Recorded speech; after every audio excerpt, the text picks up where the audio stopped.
Hey everyone, it's Tiny Tom Logan back with another video for you, and today we're going to take a look at the Aorus Z490. Z490 Xtreme. Now, little bit of housework right at the very beginning.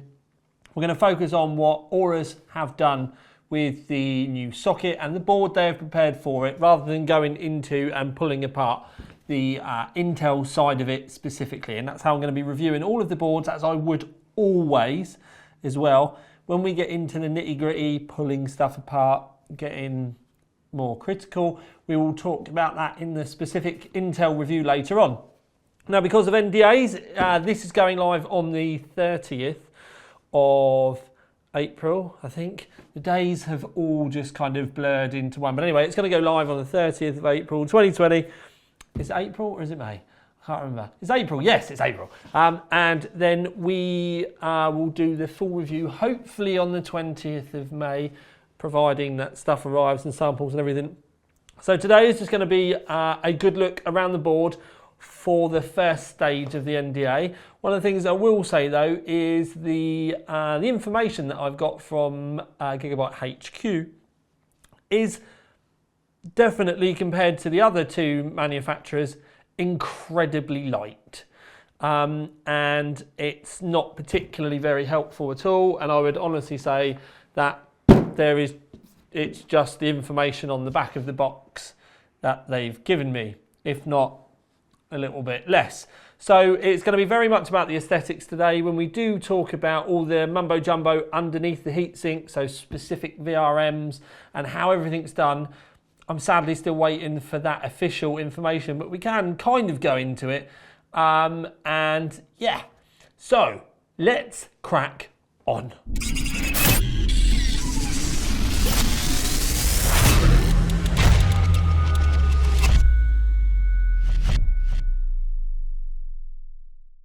I did say to you that there was information on the back of the box, and sadly, like I said, it's pretty much the most comprehensive amount of information that I've got so far, in that, like, the majority of it was just on an Excel sheet and just a load of text.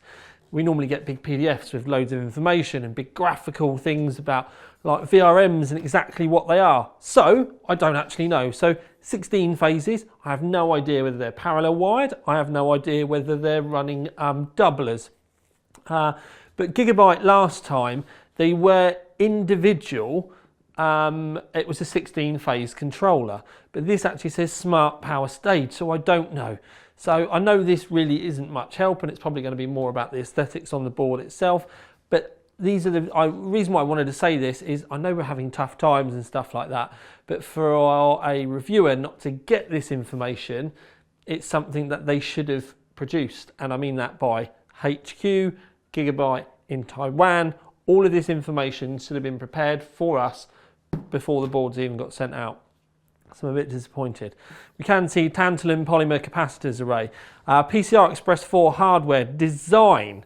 Now I do need to point out design, because it does have PCI Express 4 M.2 connectors, PCI Express 4 16 times slots, PCI Express 4 ready PCB.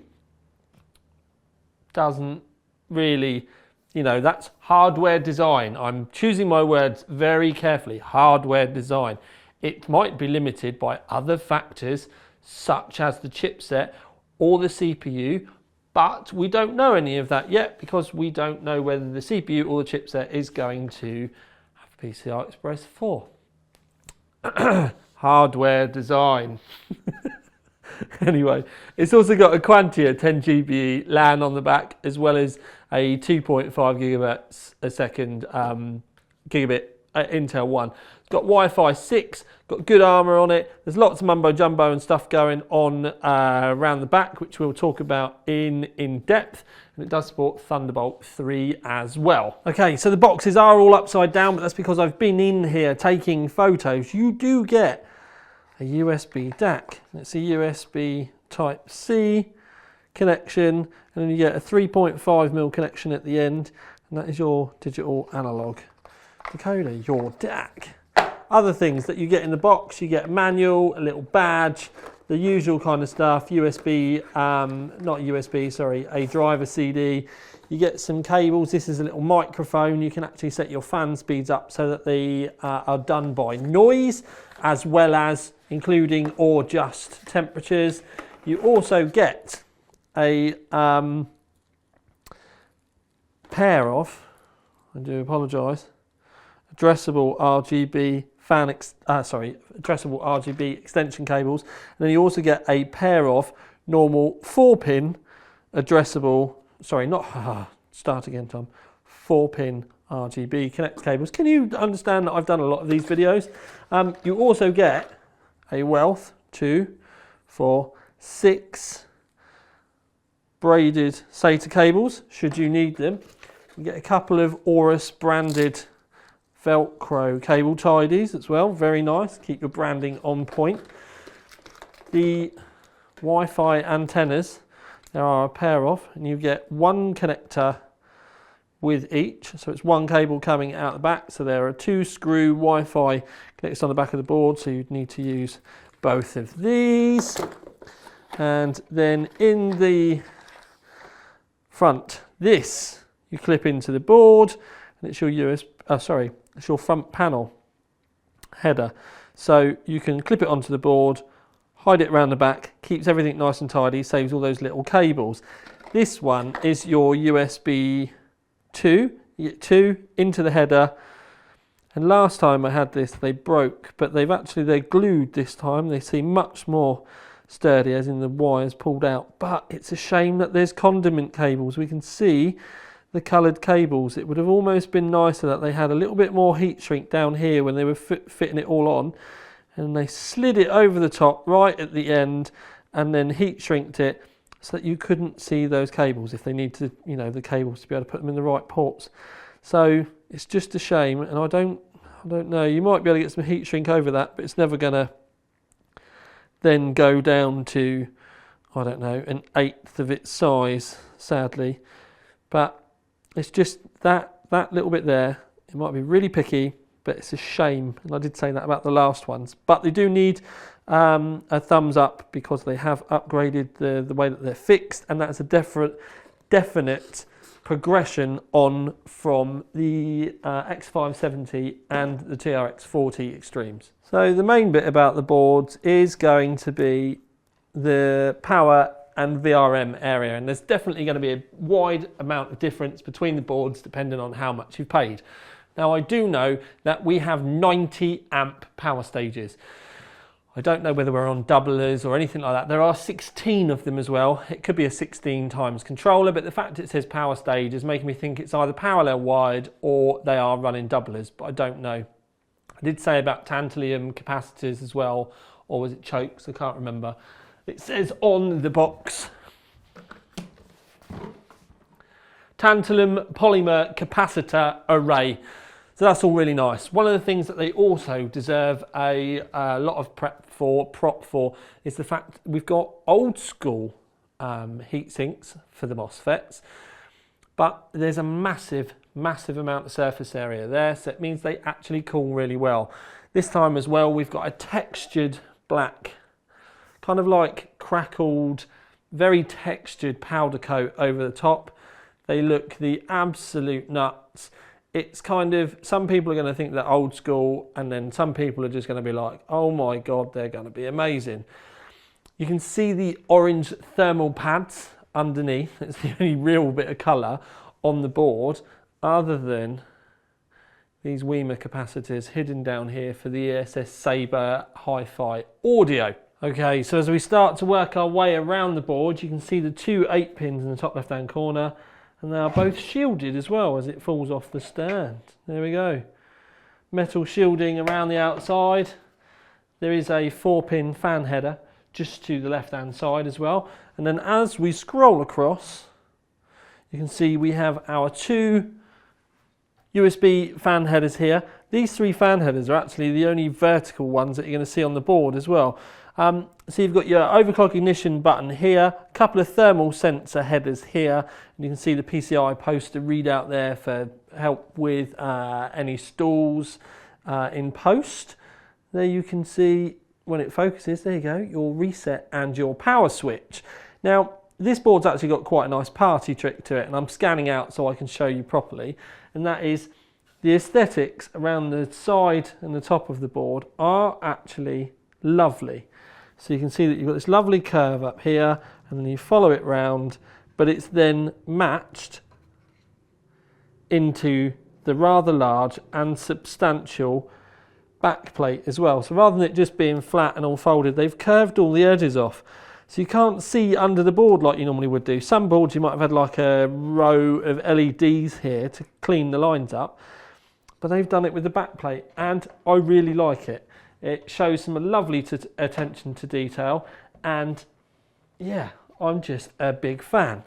Then when we zoom you back in again, dun, dun, dun, there we go. So you can see your fan headers there all the way down the side of the board. A nice cutout with a horizontal 24 pin. As I slide the camera down, this is your front panel header that we spoke about before, and then you have a 4-pin, then a 3-pin RGB, so 4-pin normal, 3-pin addressable. A little bit further down you get your 6 SATA ports, a USB 3 horizontal header. You then get a 4-pin RGB, and then an addressable, and then this little connector here is your front panel header. Or is that a USB one? I believe that is actually the USB one, the one that's right at the bottom. Now I will pop all of the heat sinks off in the main review, but you do get 3 M.2 ports underneath this mammoth heat sink in. You've got some nice ridges up here which should help with heat dissipation as well, although you might need it a little bit more up there because that's where your graphics card's going to be. But you get my point. Something else which is kind of nice is there are no connectors all the way down the bottom, or the majority of the bottom of the board, but then on this section, if you pull it off, you've got your audio, front panel audio, and your BIOS switches, and this little header here is normally reserved for shows or when it's on display, but I'm going to use it in a minute to do something tricky to get round an NDA. So with the board hot wired, I can show you the lighting on the board. Now up here does look kind of nice. This line here is definitely more prominent to the naked eye than it is on the camera itself. And then the other place that we've got lighting is down here. Now, weirdly, this actually looks more prominent on the camera than it does in real life. And I don't think it's going to show up that well on a main system unless it was completely pitch black inside and you had no other sources of light. So it's kind of good that you've got all those RGB headers on the board for you to be able to plug in other sources. Pretty funky and full back panel. So we've got a clear CMOS button, and then the Q flash, BIOS flash there. Then you've got your 2 Wi-Fi 6 outputs. This is your Intel 2.5G, this is your Aquantia 10G. Then you've got USB 3.2 Gen 1 here as your A slots. And then USB 3.2 Gen 2 here as your C slots. You do, amazingly, for one of the high-end boards, actually get some onboard video options, because obviously the Intel processors do have iGPUs on board, so you do get one of those. On the normal high-end ones, you don't, but it could be a good way for you to be able to fault find issues if you have graphics card issues, that sort of thing. A couple of normal USB 2s, USB 3.2 here, and then you get another couple of USB 3.2s here. Now, I don't know why that one's red and that one's blue. Because I haven't had any paperwork, I can't really tell you. Gold-plated outputs for the audio there, and you do get an optical out as well. So, the Aorus Xtreme is a cracking looking board, and the electronics on it appear like they're going to be really good. Like I said, all I know really is they're only 90 amps, but the fact that there's 16 of them, pretty cool. I just don't know whether they're parallel or, you know, like I said, with doublers or anything like that. And it is a bit frustrating at the start for a launch where we can do a preview and we don't get enough information through. And I say this and I talk about this not to kind of get the local people in trouble, because it's from above that we need to get the information sent through. So I know there's also going to be people giving me flack for why did you even do it then, but it's a beautiful looking board. It's the flagship one, And it's the one that we kind of aspire to, even if we can't necessarily afford to go all that way. It could be the Goldilocks product, for example. But it's a cracking looking board. I'm definitely looking forward to working with it. Aesthetically, I think it's probably one of the nicer ones I've seen, full stop. And that is a testament to them as well. And it does appear that the designers and the electrical guys are really starting to pay attention, push the envelope at Gigabyte again. And that is nothing but good news for you guys at home, and also for everyone in reality, because if they're pushing the button, then that means the others have got to up it a nickel as well. And it's just a win-win all round. So we're going to be looking forward to seeing how this does perform when we get to do the full review later on for NDA, if we get enough time. There are going to be other previews going live as well. I am going to be doing them as quick as I possibly can do. But in reality, I'm having a few issues at home uploading at the moment because everybody else is at home using the internet a lot as well. But for now, at least, stay safe, look after each other. TTL out.